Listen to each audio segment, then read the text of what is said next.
Hi friends, welcome back to my channel. ఈరోజు మన recipe వచ్చేసి గోరుచిక్కుడుకాయ కర్రీ అండి. ఎంతో రుచికరమైన ఈజీ రెసిపీలో మనం చేసుకుందాము. చూస్తూ ఉంటే నోరు ఊరిపోతుందా, మళ్ళీ తినాలనిపిస్తుందా? అయితే ఇంకెందుకు ఆలస్యం అండి, ఎలా చేసుకోవాలో చూసేద్దాం.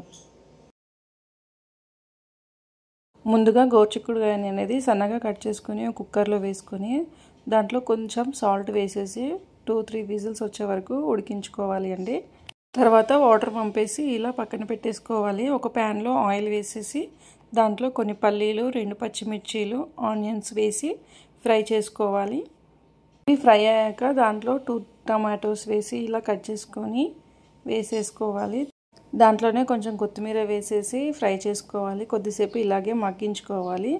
తర్వాత దీన్ని అంతా కూడా ఒక మిక్సీ జార్లోకి తీసుకొని ట్రాన్స్ఫర్ చేసుకోవాలి.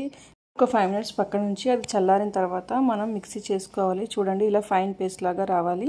ఇప్పుడు అదే ప్యాన్లో కొంచెం ఆయిల్ వేసేసి కరివేపాకు, ఆనియన్స్ వేసేసి ఫ్రై చేసుకోవాలి.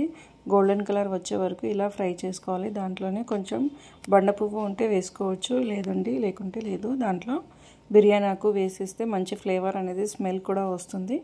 సో అది వేసేసి ఇలా ఫ్రై చేసుకొని కొంచెం పసుపు వేసుకోవాలి. ఆయిల్లో ఫ్రై చేసుకోవాలి పసుపుని.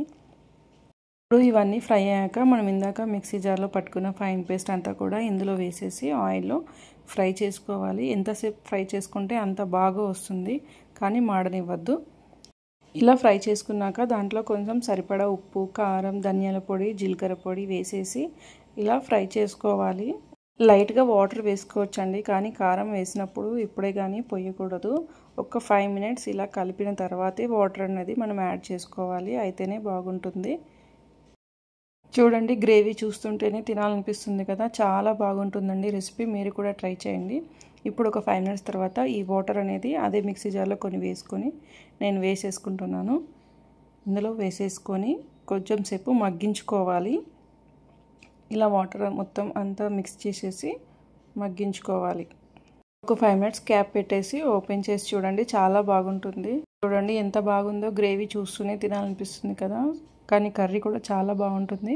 ఇప్పుడు మనం ఉడికించుకున్న చిక్కుడుకాయనంతా కూడా ఇందులో వేసేసి ఇలా వీడియోలో చూపిస్తున్న విధంగా చిక్కుడుకాయ అంతా పట్టుకోవాలి అండి ఆ గ్రేవీ అనేది. అయితేనే ఫ్లేవర్ అనేది ప్రతి చిక్కుడుకాయకి బాగుంటుంది.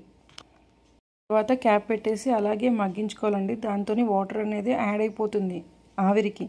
వాటర్ అస్సలు వేయకూడదండి. చూడండి ఎంత బాగా అయిపోయిందో, కర్రీ అయితే ఎంత ఈజీగా ఉందో కదా. మీరు కూడా ట్రై చేసి చూడండి, చాలా బాగుంటుంది. పిల్లలు కూడా ఇట్టేమని తినేస్తూ ఉంటారు. పప్పుచారు ఉండాలి దీనికి కాంబినేషన్, ఇంకా బాగుంటుంది. లేకపోయినా బాగుంటుంది. ఈ కర్రీ చపాతీలోకి అయితే ఇంకా బాగుంటుంది. మీరు కూడా ట్రై చేసి నాకు కామెంట్ చేయండి ఎలా వచ్చిందో. ఈ వీడియో మీకు నచ్చినట్టయితే లైక్ చేయండి, షేర్ చేయండి, సబ్స్క్రైబ్ చేసుకోవడం మర్చిపోకండి. Thanks for watching my video.